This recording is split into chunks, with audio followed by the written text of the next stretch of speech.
What is going on, sports fans, and welcome back to another episode of Ramsey's Rundown on Sports podcast. And for the first time, we have a visual. It's not just audio on Anchor, it is also a visual on Zoom. And today, we have a very special guest, Matt Luhmann. You can find him on Instagram at LA Rams Central. He is a great page. I've been following him as a Rams fan for a very, very long time, and I appreciate his work. So, Matt, how are you doing today? I'm doing good. How are you? I'm doing fantastic. I am very appreciative of you coming on the podcast. And so first I want to ask you, like, when did you create the account, and what was your inspiration to make it? It was 2016. It was Mhm. before, I think it was before the Lions game that season. And one of my friends, he runs another Instagram page, and he said that I should do one since I like the Rams as well. So he gave me some formats to use, and I just started doing stuff from there. That's great. I mean, I've been following you, and I remember that Lions game. That was the one where Casey Keenum kind of came back and he was throwing the ball around in that one. Um, I have been following you for the longest time. I mean, you're by the way, your stories are fantastic. During on game day, Matt posts a lot of stories, just kind of going through the game and what's been happening. So, I mean, I thank you for making those because those are amazing. But I want to get to ask you about this past season for the Rams, right? So I run this, unbiasedly. I don't really talk about the Rams unless there's news. So, um, what was it like this past year? I mean, the Rams had the number one defense, finished 10-6, got to the divisional round of the playoffs, beat the Seahawks, obviously their rival, in the wild card round. So what was it like for you to watch it, and did you expect it? I mean, it was great. When they got Staley originally, I didn't really think too much of it because, he was just a linebackers coach, and you saw that he worked with Leonard Floyd, and it was like, okay, maybe he'll get things, kind of turn around. Because Wade Phillips, it wasn't a disaster, but I mean, in Wade's last year, there were games like Baltimore, and there was the Dallas game where the team just like got absolutely blown out. And this year, they only allowed 30 points. I think it was just twice where it was with Buffalo and then that game against Green Bay. And the defense just improved just tremendously. And it also helps when you have Donald and Ramsey, but also Leonard Floyd was tremendous as a pass rusher and with the run defense. Darius Williams was an absolutely tremendous find, and he played out of his mind. Jordan Fuller, I mean, he did have his share of injuries as well as Taylor Rapp, but Fuller did very well when he started. And Staley just got everyone together. And then McVay did, he did his job. There were some questions with the offense after last season, after just barely getting over 500 at the last second. But getting double-digit wins with, I mean, a lot of people definitely questioned Goff throughout. And I think that a lot of people are definitely happy that he's gone. I Yeah. definitely didn't like that Goff left. I definitely defended him a lot, and it Mm. was, I don't know, it's gonna be weird seeing him gone, but I can't deny that Stafford is an upgrade. Yeah, so I was going to get into that as well. I mean, the Rams broke the internet a couple of weeks ago when they traded for Matthew Stafford, who's obviously been trapped in Detroit with the Detroit Lions under Matt Patricia. Even Jim Caldwell, who was a good coach, they still couldn't really get it together. They made the playoffs a couple of times. But what did you feel about the trade? Like, what were your initial reactions? Uh, at first, I thought it was like some sort of just fake stuff going around. I thought that it was, but then I saw that it was Adam Schefter. And I mean, you see like the 2 first-round picks, and you think, it's going to be an instant win for Detroit. But I mean, you see, Les Snead's done this before. He did it with Brandon Cooks. He's done it with Jalen Ramsey. he constantly trades first round picks for established guys. And, throwing Jared Goff in there, they're going to have to do that with his contract. And they did take on, I think it's $22 million of dead cap. A lot of dead cap, yeah. And I think they still have $8 million with Gurley as well, carrying on this year. But I mean, he did what Snead did what he had to do to get the upgrade at quarterback that Sean McVay seemed to hinted at that he was wanting from Goff, that he never did get throughout the year, and he never was getting at last year as well. Yeah, I think it was Steve Weish of the NFL Media Group who said that Sean McVay and Jared Goff needed marriage counseling, toward the end of the season. I think it might have been right after the Packers game or maybe right before the Packers game. And did you think that the Rams were actually going to trade Goff, or just like you said, did you think you thought it was a joke when they got Matthew Stafford, but was it because you didn't think they were going to trade Goff, or was it because you didn't think they'd get Matthew Stafford? I didn't think they'd do it at all, just because of the way that his contract is. It was such a big contract. I never thought that any team would take it on, but the Lions are the perfect team, I think, for him, just because of Brad Holmes, since he was the director of college scouting when the Rams got Goff. Yeah. I think it's just perfect for him, although Dan Campbell maybe might take his kneecaps.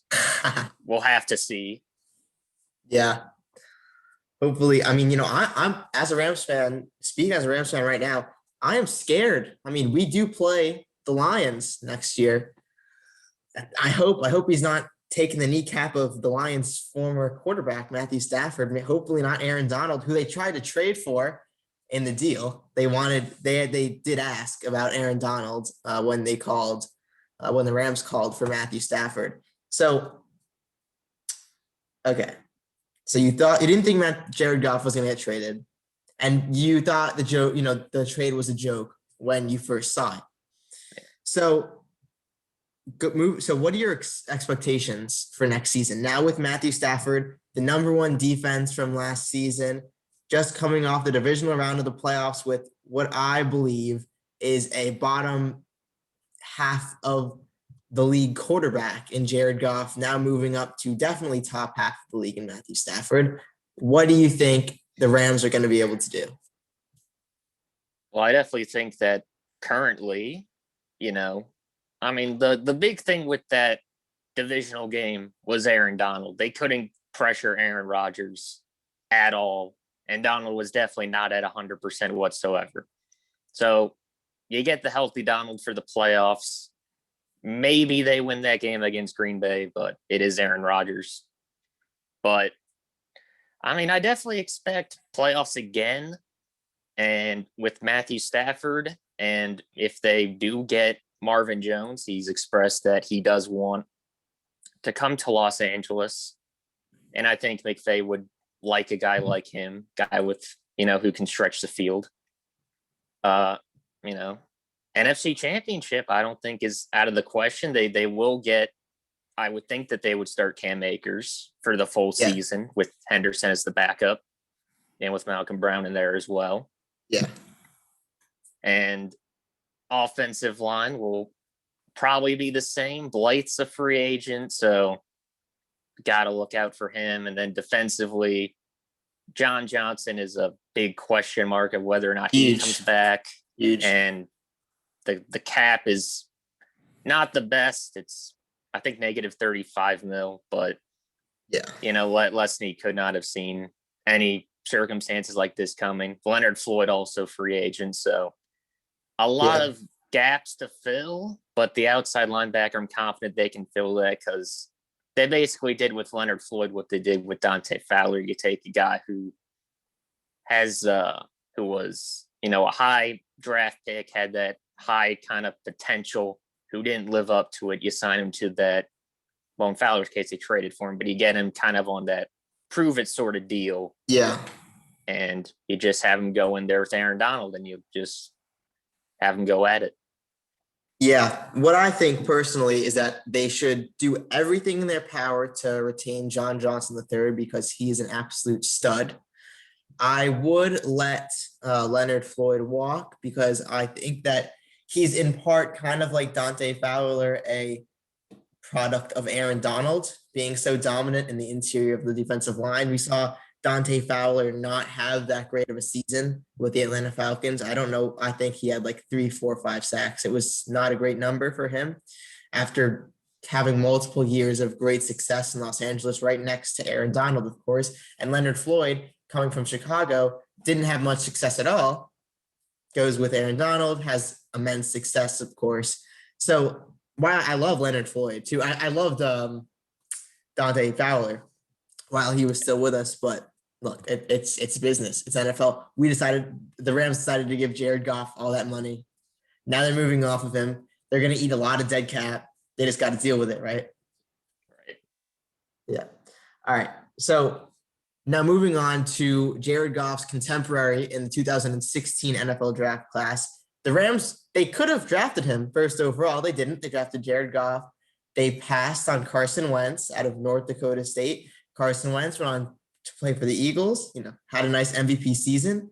Eagles won the Super Bowl. Of course, it was with Nick Foles, not Carson Wentz. But what do you think about Carson Wentz now heading over to Indianapolis for a 2nd and 3rd round pick?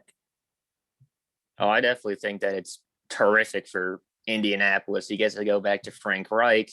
He gets an offensive line.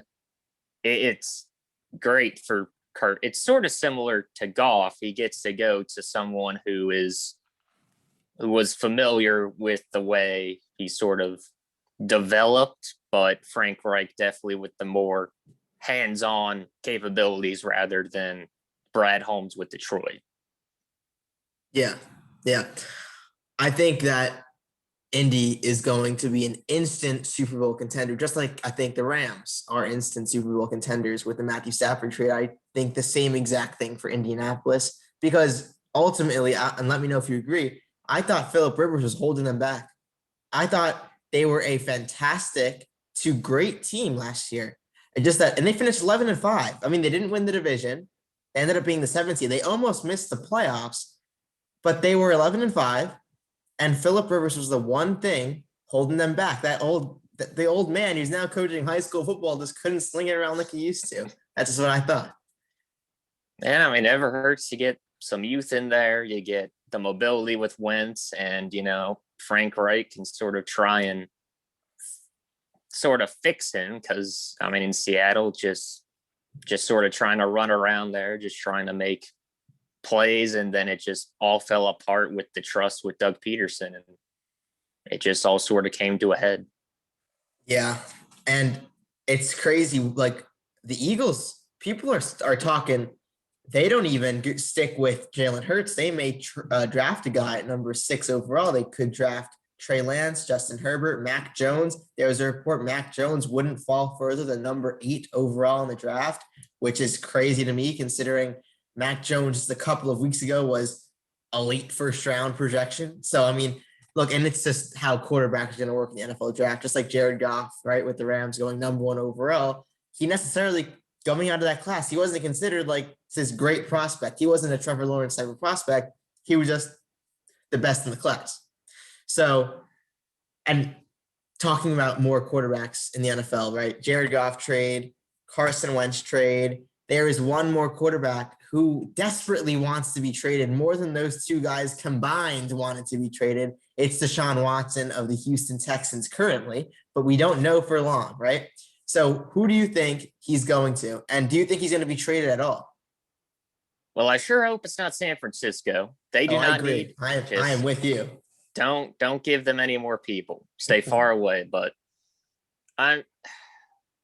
it's real because they have been just so reluctant to want to trade him, it seems. Now there is the whole thing with Deshaun Watson for Tua, and I think that's the most likely possibility. But maybe Denver. But I think that definitely Deshaun to Miami would be the most likely scenario. But I don't know. I think that Houston might just keep him and just let him throw footballs to Brandon Cooks and hand the ball off to David Johnson and just hope he hope he saves them. I mean, and it's crazy too because no one knows if Deshaun Watson's even going to play if the Texans keep him. He may just sit out of the season. Thing is, I'm one to think that Deshaun Watson is not the type of person to just sit out of a season. I don't think he's just going to sit out. He's a good guy. Like he is. He just wants to get out of Houston. He feels disrespected, right? And I understand that. They literally straight up lied to him to his face. They're like, you're going to be a very vital part of the whole process of naming the GM, of naming the head coach. And he wasn't at all. He was barely consulted about it, right? So, like, I agree with you with the Dolphins point. I think that that's a fantastic spot for him.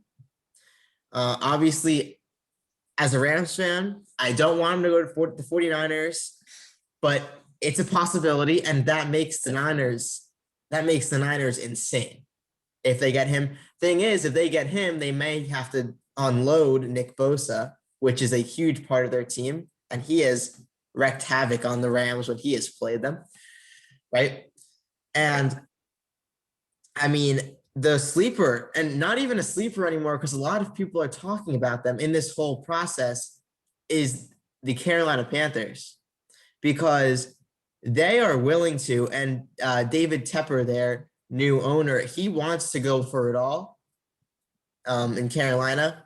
And he is really willing to take risks, as he has said on multiple occasions that he's willing to take risks. He got out with Ron Rivera. He got out of Cam Newton. He went with Bridgewater. He went with Matt Rule. He went with Brady out of LSU, the offensive coordinator. But now he's come out and said he doesn't like Teddy Bridgewater as their quarterback, and he wants to potentially move on. And they had just cut one of their starting safeties in Trey Boston just last week, and they're clearing up cap space. And I think potentially he's going to Carolina, and he grew up in I think South Carolina. So that's right there. It's Carolina Panthers, South Carolina. That's exactly where they're at, exactly where they're playing. He has roots there. It's not far from where he grew up.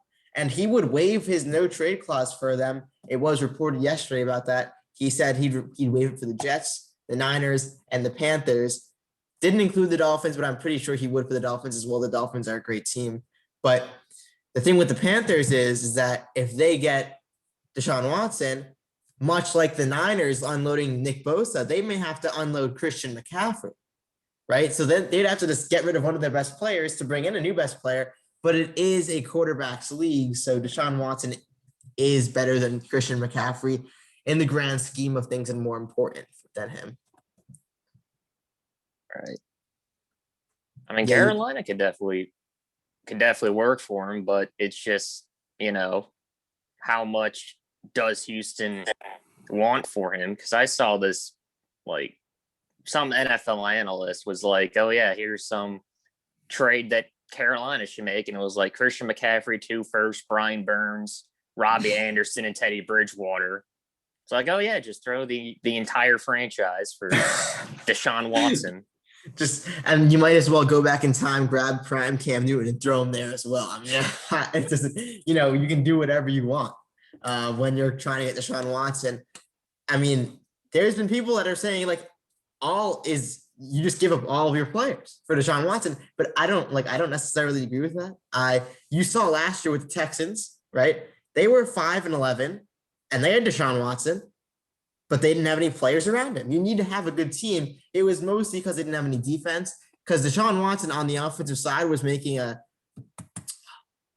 know Brandon Cooks, Kiki QT, and like Chad Hansen, or like some third string receiver who was a waiver wire pickup in fantasy, making him look like a very good receiver, having 2 touchdowns in multiple games.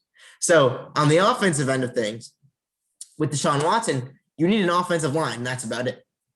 But you still need a defense, as the Texans showed last year. Right.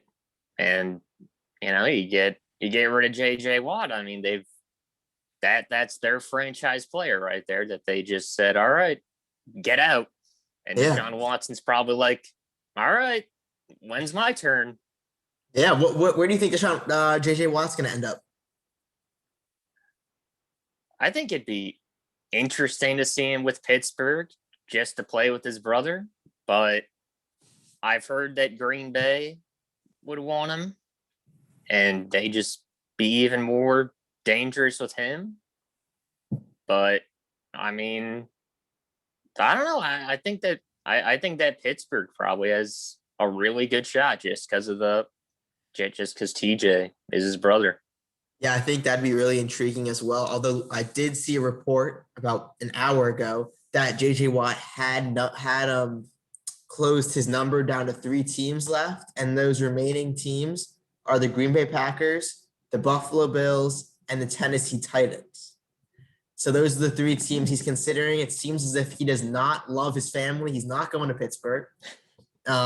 He does not love his wife either. His wife actually plays for the Chicago Stars of the women's Major League Soccer team. You know, showing it out there. So not loving his wife and not loving his family, he may go to Green Bay, be a cheesehead instead. I said at the beginning of this thing, I think he should go to Green Bay.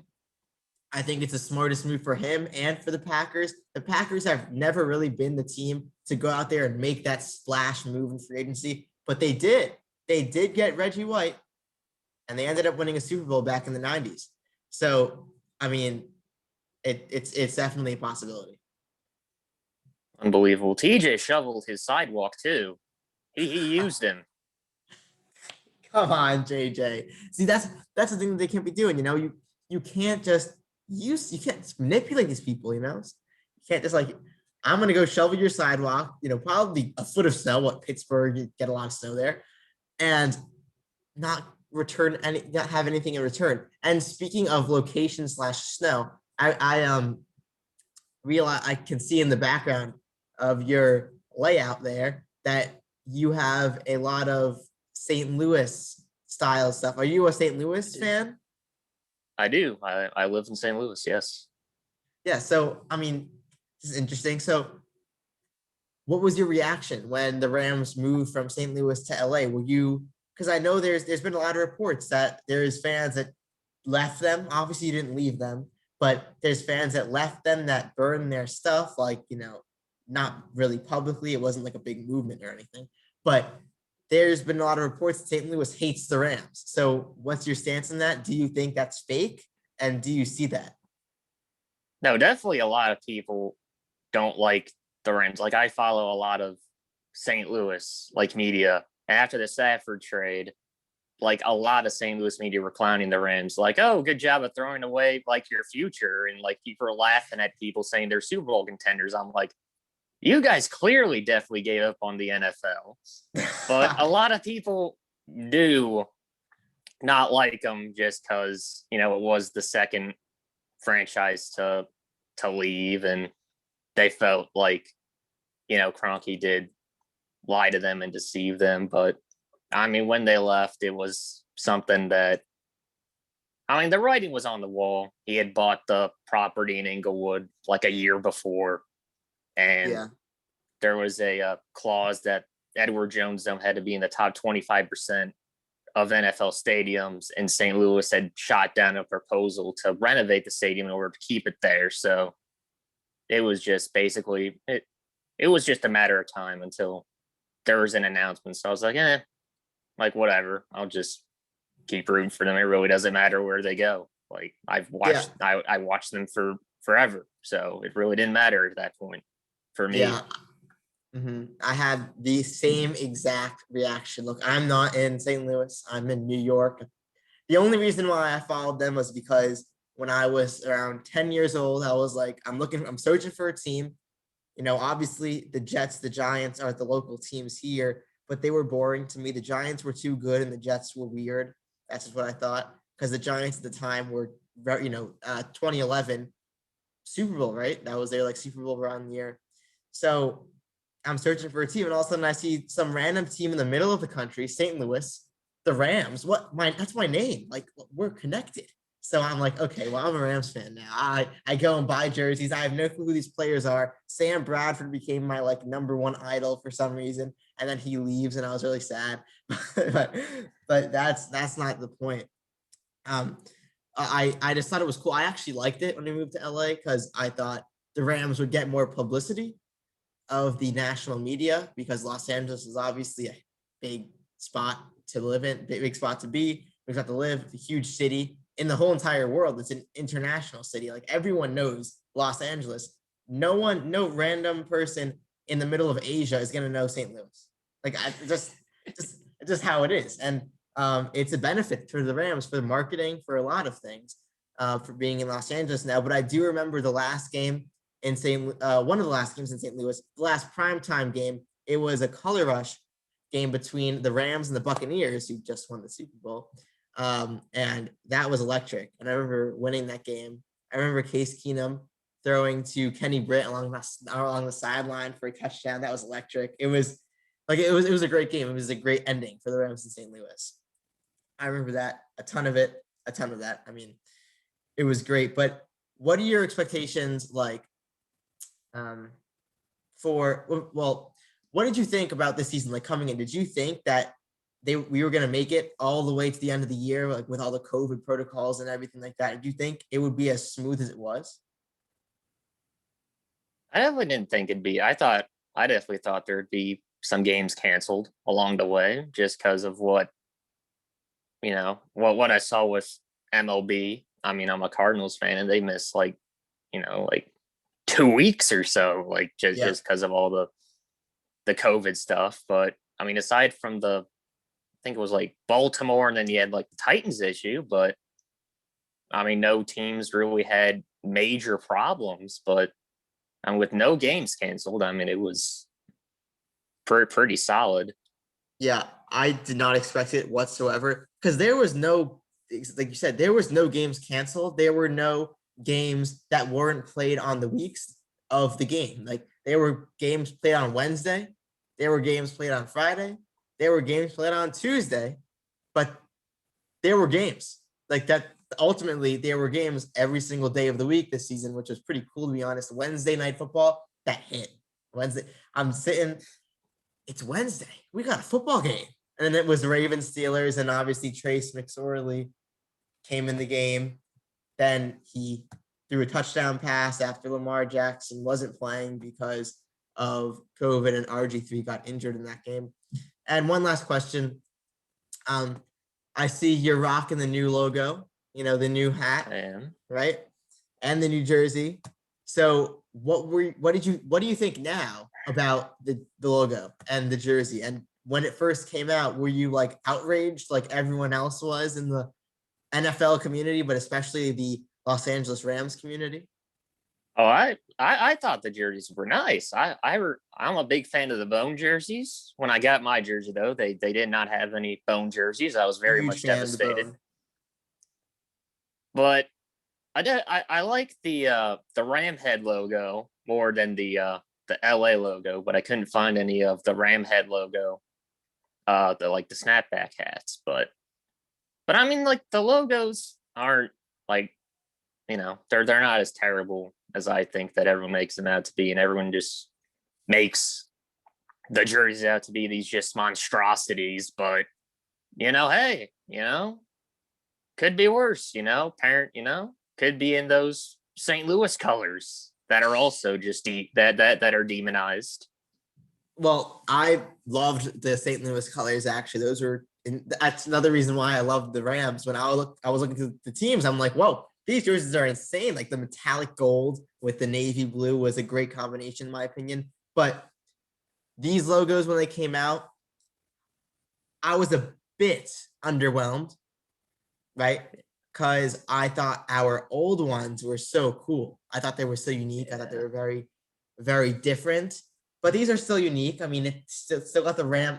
My criteria, as long as the Ram horn is still on the helmet, and as long as the jerseys are still blue and yellow, I was okay with it pretty much. And that's what it was. I mean, the LA, I like the LA. It's sharp. It's sleek. Like that's what they were going for. It's sharp, sleek. It's not too much, right? Because the other logo the Rams had before, it was a lot. There was a lot going on, with all the lines and it was like it was cool, but there was a lot going on. And with the Ram head, again, it's sleek. It's like very simple. It's basically lines, just resembling a Ram head. And I agree. I love the bone jerseys. Those are my favorite ones. The bone ones. I'm waiting for Jalen Ramsey's bone jersey to come out still. I'm not buying one until it comes out. I have a hat. I have a bone jersey hat. It's not a snapback though. It's like rounded at the top. So yeah. I don't know.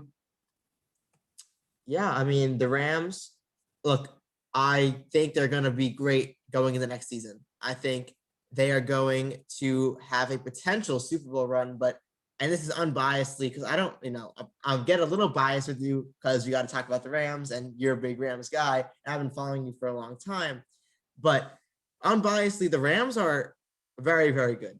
And they have the potential to make a Super Bowl run.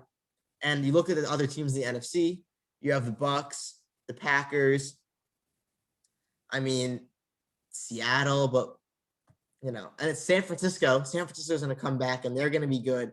I expect the Niners to bounce back very, very strongly as long as Jimmy Garoppolo is able to stay injury free. I am not worried for anyone's sake, the Packers, the Bucks, about the NFC East. No one has to worry about the NFC East, and no one in that division is going to do anything.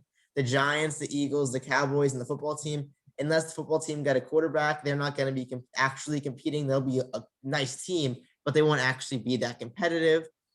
But yeah, it's going to be really interesting to see who comes out of the NFC next season because there's going to be so much competition between Aaron Rodgers, Tom Brady, now Matthew Stafford, and Russell Wilson. These quarterbacks are legit, all of them. And the AFC, same thing with Mahomes and Allen. I mean, look, the league is in a great spot right now with quarterbacks and with teams because the top half of the league is very, very strong. Absolutely. There's just so much quarterback talent. And then also going to be interesting to see Brandon Staley with our best friends. The I'm going to be Chargers. very, very intrigued. Crosstown rivals of the Rams. I think they're going to make a big jump going in the next season. I mean, look, they went 7-9, but they ended up winning like 3 of the last 4 games. I expect them to go 8-8, 9-7, and very much compete for the playoffs. So maybe 2 LA teams in the playoffs. That stat would be wild. Like the last time 2 LA teams were in the playoffs, probably 1980s, because the Raiders, Rams, whenever the last time there were 2 LA teams, that was probably the last time that both were in the playoffs because I don't think they had been together in I think in 2017 the Chargers and the Rams, unless the Chargers weren't in LA, not sure. I think in 2017 they were actually. Anyway, Matt, I appreciate you coming on today. It was truly a pleasure. I've loved your Instagram account and everything you do. Again, it's at LA Rams Central. All the viewers, not just listeners, all of the viewers and listeners, go follow him at LA Rams Central on Instagram. And to all the viewers and listeners, I will speak to you guys in the next one. Thank you, Matt, and peace out.